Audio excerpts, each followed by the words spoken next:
حضرت علی کرم اللہ وجہہ اپنی سوچوں کو پانی کی قطروں سے زیادہ شفاف رکھو، کیونکہ جس طرح قطروں سے دریا بنتا ہے اسی طرح سوچوں سے ایمان بنتا ہے۔ معجزے کرنا اللہ کا کام ہے، ہمارا کام بہت آسان ہے، دعا، صبر اور یقین۔ زندگی کی سچائی کو سمجھنا بہت مشکل نہیں ہے۔ جس ترازو میں دوسروں کو تولتے ہیں کبھی خود بھی اس میں بیٹھ کر دیکھیے۔ رجوع اور عروج میں چاروں حروف ایک جیسے ہیں، بس تم اپنے رب کی طرف رجوع کرو، وہ تمہیں عروج دے گا۔ راضی رہا کرو اللہ کی رضا میں، تم سے بھی بہت مجبور انسان ہے اس جہاں میں، یا اللہ تیرا شکر ہے۔ الحمدللہ جو کچھ ملا بہترین ملا، جو نہ مل سکا اس میں بہتری تھی۔ غریب کی مدد یہ سمجھ کر نہ کریں کہ آپ اس کی دنیا سنوار رہے ہیں، یہ سمجھ کے کریں کہ وہ آپ کی آخرت سنوار رہا ہے۔ اللہ فرماتا ہے جب تمہارے اوپر کوئی ظلم ہو تو میرے انتقام پر راضی ہو جاؤ، کیونکہ میرا انتقام تیرے انتقام سے بہتر ہوگا۔ امام جعفر صادق علیہ السلام۔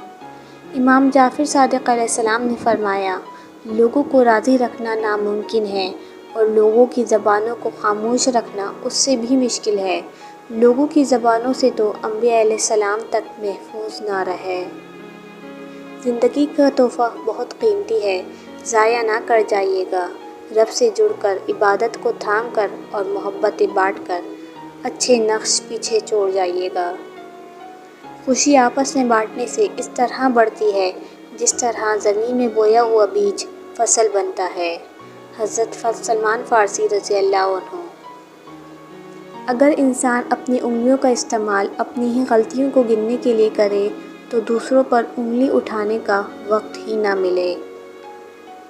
امام محمد تقی علیہ السلام نے فرمایا، 3 چیزیں انسان کو اللہ تعالیٰ کی رضامندی تک پہنچاتی ہیں: بہت زیادہ استغفار، نرم رویہ، بہت زیادہ صدقہ دینا۔